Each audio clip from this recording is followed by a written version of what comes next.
All right, everybody, the very contentious subject of vendor meals at a wedding. Let's talk about this.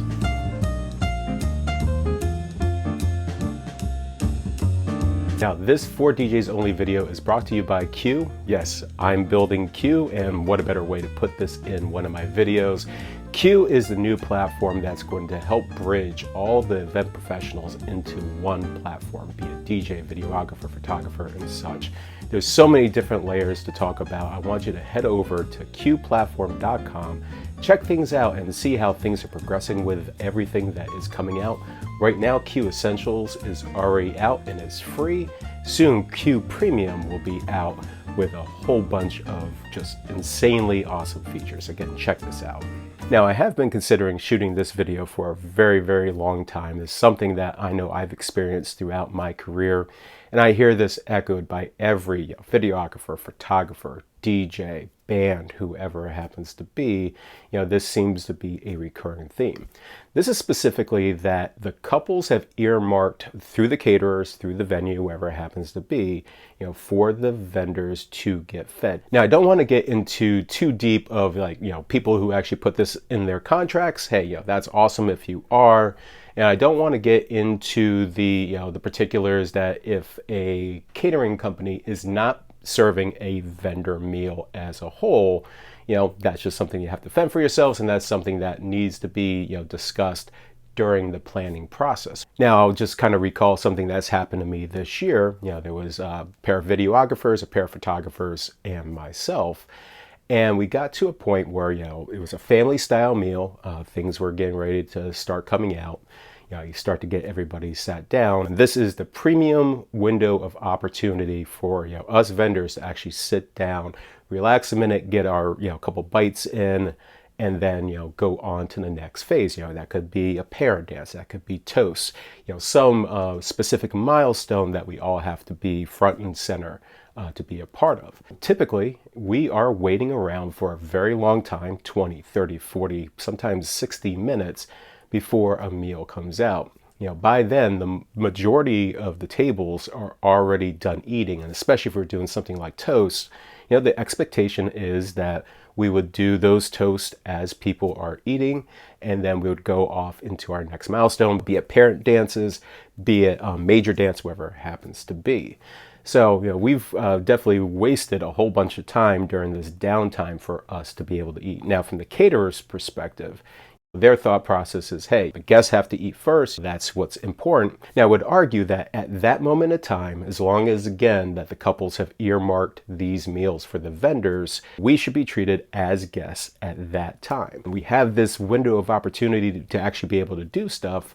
Why not take advantage of this? Now, there definitely are a couple venues that I've worked at over the years that do know this, and the vendor meal at least comes out like halfway through or whatnot, and I'm so gracious to those venues that do that. But by and large, this is the general rule that, vendors, damn you, if there's no food, too bad, so sad. But again, this is something that the couples have specifically paid for. I'm sure they would be upset if, one of their regular guests came up and say, hey, we haven't gotten our meal yet. And I know on a few occasions I've been walking around, the photographers and videographers were, waiting around. I always, go to my couples and see how everything's going and all that. And they're asked, have you gotten your meal yet? And, we're still waiting. And no joke, I've had a couple couples over the years, like literally the bride got out of her seat, went all the way back and was demanding that we got fed right away.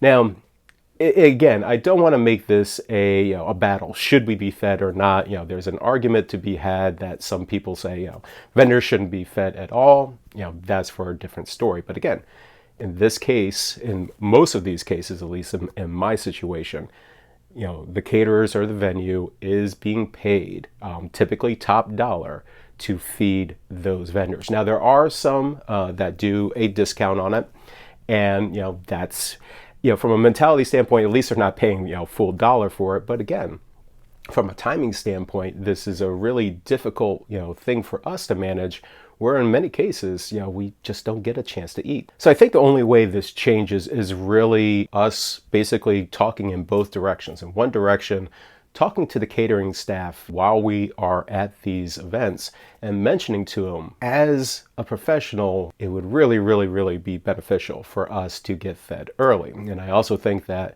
from the planning process early on, if you, like I ask in my questions, is the DJ being fed?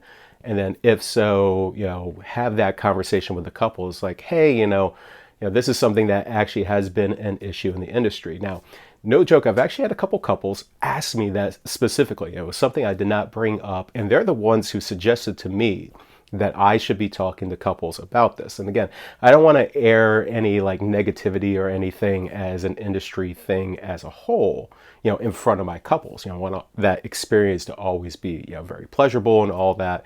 But again, my couples are the ones that say, hey, you shouldn't mention this. You should talk about this.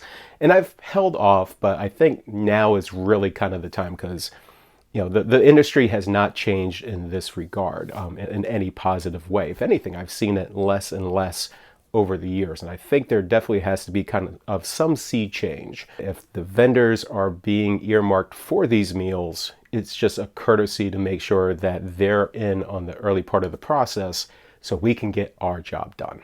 Well, there's a video and I hope you liked it. If so, make sure you hit that thumbs up and comment below, help the algorithm. If you don't like it, if you disagree with me, I want to see those comments as well. Again, check out qplatform.com. I'm going to be saying a lot more of these in my videos over time. I really hope you enjoyed this. Stay tuned for more.